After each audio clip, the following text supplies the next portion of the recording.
Équipe d'Afrique sur la radio qui mouille le maillot chaque mardi entre 10h30 et 12h. Soyez les bienvenus si vous nous rejoignez pour la première fois dans cette belle aventure du sport africain. Le débat du jour concerne Aaron Boupentza, c'est un ex-international gabonais.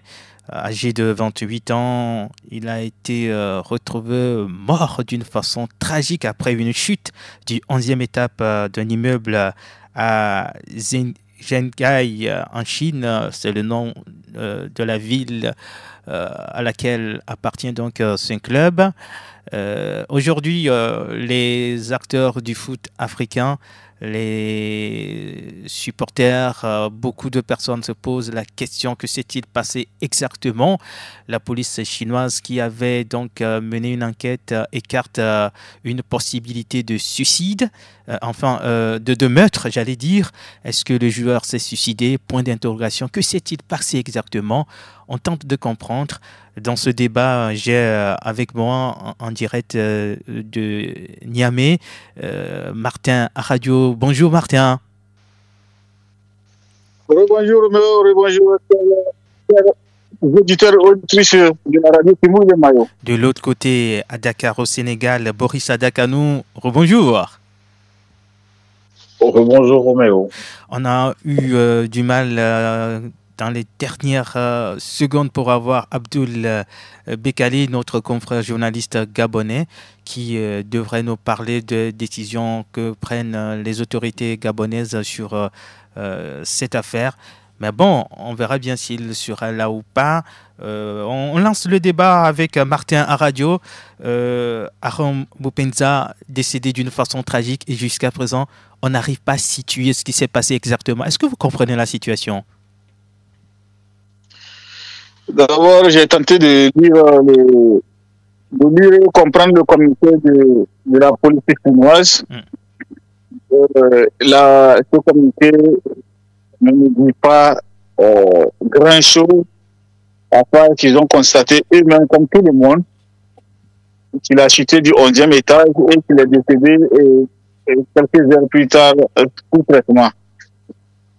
On ne peut pas aujourd'hui, à l'heure actuelle, se soucier sur la situation qui a provoqué le décès de Aaron par rapport au communiqué de la police, parce que ça ne dit pas grand-chose.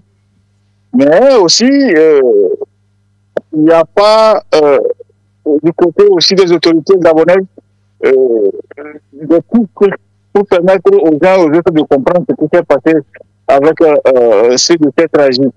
Mais quoi qu'il en soit, nous ici, on va d'abord commencer par présenter nos condoléances à la famille éplorée, à la famille du football gabonais de façon générale et à sa famille biologique. Mais avant tout, c'est quand même une nouvelle qui choque tout le continent, qui choque ceux qui le connaissent, parce que c'est quelqu'un que je connais très bien. Et je l'ai vu évoluer, donc je crois que c'est le Gabon qui vient de perdre un de ses supporters, quoi. Ouais.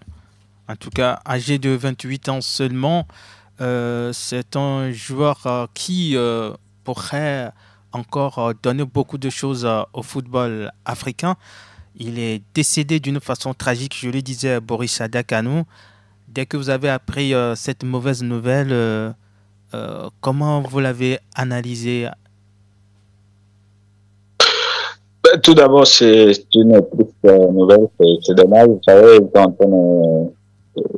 il y a beaucoup de décès tous les jours, mais il y a de ces nouvelles-là où maintenant ça fait mal, surtout quand on connaît beaucoup plus la personne. Nous ne sommes pas gabonais, mais pour tous les amateurs du ballon rond, on connaît Aaron Boupentza qui représente dignement les Panthères en Cannes et tout ce qui va, qu'on connaît, et apprendre comment le décès, une chute du 11e étage, c'est horrible, c'est terrible. Et tout de suite après, il y a eu beaucoup de spéculations, beaucoup de rumeurs autour. On a eu des révélations, des sorties de presse du joueur. Et c'est là que j'ai été un tout petit peu dérangé. Je me dis, le football aujourd'hui, c'est ce sport où il y a beaucoup d'argent.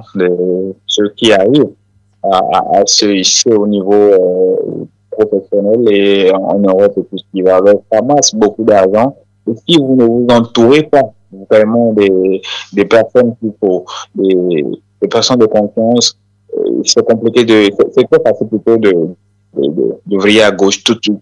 Les révélations, tout ce qu'on a pu entendre, j'ai pu récolter de gauche à droite, je me dis, Aaron Boukwenza était très, très mal entouré. Alors, Martin Aradio à Niamey, au Niger, c'est vrai que après l'annonce du décès d'Aaron, on n'a pas eu cette vague de solidarité des joueurs africains. C'est vrai, son compatriote Mario Lemina, son agent, le sélectionneur, ils ont fait une sortie pour présenter leurs condoléances aux familles. Mais que s'est-il passé? Est-ce que les joueurs africains, eux, ne sont pas concernés? Tout ce qui est aujourd'hui le réseau du foot africain, on ne va pas parler des autres, c'est un Africain qui est décédé, mais on n'a pas senti cette solidarité au niveau des footballeurs. Ouais, c'est vrai qu'on n'a pas senti une vague de solidarité comme on en a l'habitude. Je rappelle que son capitaine en équipe nationale, Aubameyang aussi lui a rendu hommage à l'occasion de son match contre Al Nassr. On a vu aussi Kevin Denke, ouais, qui joue actuellement dans le même club, dans le club où Aaron a évolué aux États-Unis, lui rendre hommage, ouais. Mais je trouve que ça n'a pas été suffisant. Vu le parcours du joueur, c'est vrai que ce n'est pas un parcours étincelant qui permet à Aaron d'être au devant des projecteurs comme beaucoup ça aurait été pour certains. Mais quand cela n'est pas, c'est la nouvelle qui choque. Que tu connaisses Aaron ou pas, je crois que tu dois être choqué en apprenant la façon dont il est mort. Mais au-delà, moi, ce n'est pas la vague de solidarité, c'est le fait que personne ne s'inquiète des conditions dans lesquelles il est mort. On a l'impression que, de facto, tout le monde accepte le communiqué simpliste de la police chinoise, qui ne dit pas grand-chose, tout le monde l'accepte tel. Il est mort, c'est une mort naturelle, on oublie, on avance comme mon confrère du Sénégal le disait, c'est une mort comme toutes les autres, mais ça reste quand même quelque chose. On n'a pas l'habitude de le voir, on n'a pas l'habitude d'apprendre à chaque lever du soleil qu'un joueur est tombé du 11e étage et qu'il est mort. Qu'est-ce qui a provoqué cette chute-là? Quelqu'un l'a poussé? Est-ce que quelques jours avant, il avait des problèmes avec des gens? Est-ce qu'il avait des intentions de suicide? Comment se comportait-il? Il n'y a rien de clair aujourd'hui qui peut permettre aux gens aujourd'hui de se situer par rapport à ce qui s'est passé. Mais au-delà aussi, au-delà des joueurs, c'est son pays d'origine, c'est le Gabon. Moi, je crois que s'il doit avoir de mémoire, c'est plus du côté du Gabon, c'est les Gabonais qui doivent pousser pour qu'il y ait une vérité, c'est les Gabonais qui doivent pousser pour savoir de quoi est mort leur compatriote avant tout. Mais je ne sens pas ça et c'est ça qui m'échappe à toi. Alors, Boris Adiakanou, c'est vrai qu'aujourd'hui, tout le monde s'interroge, on s'inquiète de la situation, une mort tragique. Mais ce qui a encore surpris les gens, c'est son club qui a programmé le match qui suit le décès tragique de son joueur. Est-ce que c'est normal? Non, je ne pense pas. Je ne pense pas que ce soit une décision normale. Ça ne devrait pas être le cas. Mais bon, vous savez, comme je le disais, des révélations que j'ai lues après ce départ tragique laisse croire qu'il y avait de l'eau dans le gaz entre Aaron et le club, parce que d'après les indiscrétions, le joueur avait manqué après un match. Il a joué le week-end et il devait se revenir à l'entraînement le lundi. Il n'a pas été présent, il était absent. Et donc, il a demandé, il n'a pas fait signe, son club l'appelait, et il y a un autre Gabonais dans le même club, et ce Gabonais qui a fait pied et main pour que Aaron signe. Et donc, c'est ce Gabonais qui est ce footballeur qui a appelé le bras droit Boupenga qui partage le même appartement pour lui demander pourquoi Aaron n'était pas présent à l'entraînement et que le club l'appelait, il répondait pas. Et voilà. Et donc, c'est là que le bras droit, c'était le bras droit qui a fait la révélation, qui est informé, qu'il a dit que Aaron était sorti. Il disait qu'il n'allait pas bien, qu'il allait sortir pour s'aérer un peu les esprits. Et donc, quand il est rentré après, il a constaté qu'il n'était pas du tout bien. Et Aaron, tard dans la nuit, il devait se reposer, le lendemain aller à l'entraînement. Et entre-temps, il était rentré dans la chambre et en tant que grand frère et que bras droit venu du Gabon, il essaie de partager le quotidien du joueur parce qu'apparemment, il était seul là-bas, il n'y avait pas la famille, il était seul logé. Et donc, c'était le bras droit qui faisait les navettes et pour venir le voir de temps en temps. Il est sorti, il a constaté plutôt que l'international gabonais était en train d'inhaler le gaz, l'azote, ce gaz-là que beaucoup de jeunes aujourd'hui prennent. Et donc, c'est un stupéfiant qui n'était pas du tout bien, qui était totalement à fond là-dedans. Et tout de suite, il a interpellé, il a arrêté. Le joueur n'a pas voulu accepter. Le joueur dit qu'il est venu chez lui et que c'est chez lui, il a le droit de tout faire. Donc, ça a été une petite bousculade. Bon, bousculade, non, une déjà maillerie. Et après, le joueur a dit, OK, il va se coucher. Tard dans la nuit, vers 1h du matin, le joueur est ressorti et s'est enfermé dans la cuisine. C'est une longue note vocale que j'ai eu à écouter. Le joueur est sorti, il s'est enfermé dans la cuisine, toujours avec ce ballon d'azote là. Et donc, il a dû, le bras droit dit qu'il a dû faire beaucoup de bruit de boucan dans l'appartement pour que le joueur ouvre finalement. Et s'il était très mal en point, il l'aurait déféqué dans la cuisine, il n'était plus en lui-même. Et donc là, il a dû faire tout ce qu'il fallait, rendre propre le joueur, le fume, et le lendemain, le club a dépêché des médecins, ils sont venus, après on est parti à l'hôpital, et donc il a été suivi. C'est après il est rentré dans la nuit, et voilà, on ne sait pas ce qui s'est passé, il a dormi, le lendemain, il n'est pas retourné à l'entraînement, et voilà, la nouvelle est arrivée. Donc, d'après, quand on apprend tout ce qui entoure ce décès-là, on se dit tout de suite qu'effectivement, il y avait quelque chose qui clochait. Et si la famille, ou bien si les autres footballeurs aujourd'hui ne prient pas, ne font pas du boucan, c'est parce qu'il y a forcément quelque chose derrière. Mais je me dis, il faut pas se faire, il faut profiter pour sensibiliser les jeunes joueurs, pour sensibiliser les footballeurs. Quand très tôt, on devient multimillionnaire en francs CFA, on est millionnaire en euros, on voit la vie, on n'a plus d'obstacles dans la vie, on se voit tout permis. Et il suffit tout simplement de tester, d'aller vers le fruit défendu, d'aller vers ce qui n'est pas autorisé, ce qui n'est pas vraiment bien, et que tout de suite les choses pour nos vinaigres. Normalement, il faut tout simplement que ce drame-là puisse interpeller les footballeurs, la famille des footballeurs, les encadreurs, qu'on sensibilise, parce que si aujourd'hui Boupenga est parti et que les gens ne parlent pas, il n'y a pas du boucan, il y a un anguille sur roche. Alors, Martin, à Radio Niamey au Niger, en écoutant le récit de Boris, pensez-vous qu'il y a quelque chose derrière si aujourd'hui, ni le club, ni les autorités gabonaises ne parlent pas suffisamment de ce décès tragique de Boupenza? Est-ce qu'on protège le joueur ou on est en train de protéger le club? C'est l'un des deux. Puisque nous ne maîtrisons pas, moi personnellement, je ne maîtrise pas les tenants et aboutissants. Si on protège le joueur, c'est vrai, il est décédé, mais il faut quand même continuer par protéger sa dignité. Parce qu'il a une famille derrière, il a des gens qui l'aiment derrière, il a tout un pays derrière lui. Je trouve ça juste. Mais au-delà, nous, on n'est pas dans la critique de dire il faut exposer tout ce qui s'est passé. Non, on est dans la critique de dire il faut au moins permettre aux gens de savoir ce qui s'est passé. C'est ça. Et ça, ce sont des faits et les gens doivent le comprendre. Maintenant, la vague de solidarité dont on parle, mais qu'il soit mort de quoi et de quoi entre lui, la solidarité, elle est naturelle. On n'a pas besoin de savoir de quoi il est mort pour le soutenir. c'est de l'esprit humain que vient cette solidarité, c'est naturel. Donc je pense que ce n'est pas lié aux réelles causes de sa mort.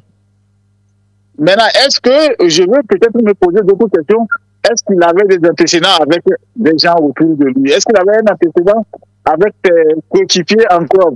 Peut-être que c'est à cette question qu'il va falloir répondre. Maintenant, j'emboîte le pas à Boris pour dire c'est un événement qui nous interpelle par rapport à la protection des travailleurs africains répartis un peu partout dans le monde. Par rapport particulièrement aux footballeurs qui s'exilient facilement pour aller chercher des clubs, pour aller chercher de beaux contrats. Parfois, ça ne se passe pas comme on veut. Parfois, on est malade psychologiquement pour n'avoir pas atteint ses objectifs. Ouais. On voit beaucoup de photos et de vidéos sur les réseaux sociaux. On pense que le monsieur il vit bien, il est dans de bonnes conditions, mais en réalité, parfois, les gens souffrent dans leur chair. Parce qu'ils ont cette pression sociale, cette pression populaire sur eux.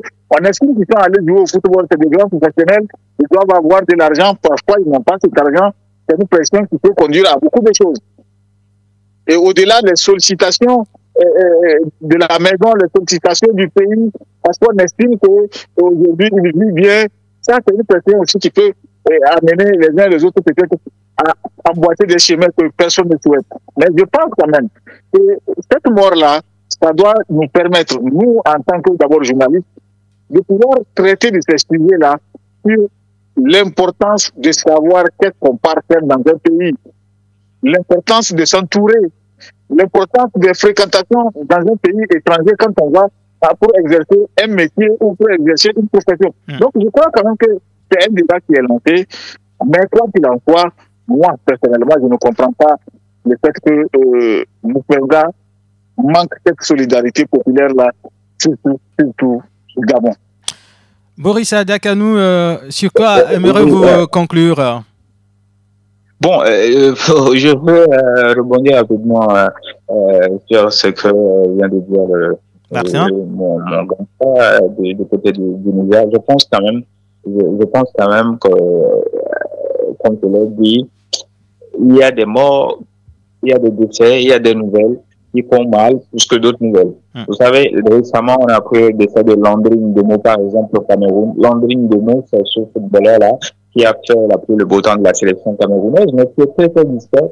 Et quand il est parti, on a tout de suite vu comment est-ce que ce décès a fait le beau camp. Il y a eu beaucoup de messages de condoléances et tout, parce que ce décès était terrible. C'est accident, une circulation, et puis voilà, des faits tragiques, le joueur s'apprêtait l'homme s'apprêtait à repartir en France et tout ce qui va avec. Vous voyez, dans le cas de Boupenza, aujourd'hui, une fois que la police a tout de suite classé l'affaire, ici, il y avait peut-être eu, on aurait appris qu'il y a eu altercation, il y a eu suicide et tout, peut-être que les gens auraient parlé, mais quand on dit que c'est un fait accident et que la police dit il n'y a pas d'actes criminels derrière. Boris, s'il vous plaît, vous pensez que la police a vite classé l'affaire? Oui, mais bon, vous savez, c'est assez, je le pense, moi personnellement, mais je ne peux pas aller loin. Je me fie à ce que la police a dit, parce que d'après ils ont suivi les caméras, ils ont tout vu, ils ont analysé la scène, et d'après tout ce qui est sorti, c'est qu'il n'y a pas eu de... Au moins, ils auraient pu attendre un tout petit peu, mais bon, vous savez, quand on est africain, dans un pays où il n'y a pas vraiment de visibilité sur ces joueurs-là, sur les championnats, c'est très facile. Surtout, c'est quel joueur? C'est un Africain qui est parti. Vous voyez, si ça aurait été un autre, peut-être un Français, ou je ne pense pas que les choses seraient passées comme ça. Donc aujourd'hui, le départ de Boupenza doit interpeller tout le monde. Et j'aimerais qu'on en parle régulièrement. Il faut sensibiliser les footballeurs. Quand on n'est pas bien entouré, les choses peuvent tout simplement tourner au vinaigre très rapidement. Les grands joueurs qui évoluent, qui brillent et qui durent, ce sont des joueurs qui sont très bien entourés et qui sont protégés. Si vous n'avez pas la famille autour de vous, ça arrive majoritairement à nos joueurs africains qui sont à l'étranger. D'habitude, ils sont seuls ou bien ils sont avec des amis, des compagnons, où ce n'est pas vraiment vous savez, quand vous avez l'argent, vous avez le pouvoir, vous avez la puissance. Quand j'écoutais la révélation du bras de roi de Boupenza, c'était, on aimait, même Boupenza était le chef. Il n'aimait pas qu'on lui dise, on ne va pas aller dans ce débat, on ne va pas en parler. Mais je me dis, s'il y avait peut-être un papa, une maman, une famille, qui avait quelqu'un de plus respecté, de plus respectable à côté, il y aurait peut-être pas eu ce genre de drame-là. Donc, sensibilisation annonce à tout le monde, vous avez des footballeurs, vous avez des proches, suivez-les et essayez de les ramener à la raison. Il faut être très bien entouré. Merci beaucoup. Martin, votre conclusion? Je crois qu'on ne va pas, on n'aura pas grand-chose à dire à part ce que nous venons de dire. Mais c'est une fois de plus d'attirer l'attention des uns des autres. Moi, je ne spécifie pas par rapport aux joueurs seulement, mais je dis il faut être prudent. Quel que soit le pays, quand tu n'es pas chez toi, il faut savoir qui tu fréquentes. Il faut savoir pourquoi tu es parti de ton pays et qu'est-ce que tu as à faire. C'est très important. Et te focaliser sur tes objectifs, parfois, ça peut te guérir d'avance sur certaines difficultés qui peuvent intervenir à tout moment. Merci beaucoup, Martin Radio à Niamey au Niger. Boris Adakanou à Dakar au Sénégal. Grand merci également à vous. Merci, à mardi prochain. À mardi prochain. Martin, à bientôt. À très bientôt. Merci à vous également, chers auditeurs, vous qui êtes restés avec nous sur la radio qui mouille le maillot dans Équipe d'Afrique de ce mardi. La mise en onde, Olivier Koudio, chef technique du jour, avec Aziamblé Romain, Azianko Noël, réalisation signée Elama devant derrière la caméra, Espoir Simfele, bon c'est Romo Yeter. Merci à tous les confrères journalistes, Béné Rivet Gansé, Égypte Bernard Ajavon, Mali Ban Ibrahima, Niger Martin à Radio Dakar au Sénégal, Boris à Takanou. Moi c'est Romo Yeter. L'équipe vous retrouve mardi prochain à 10h30 pour un nouveau numéro. À bientôt.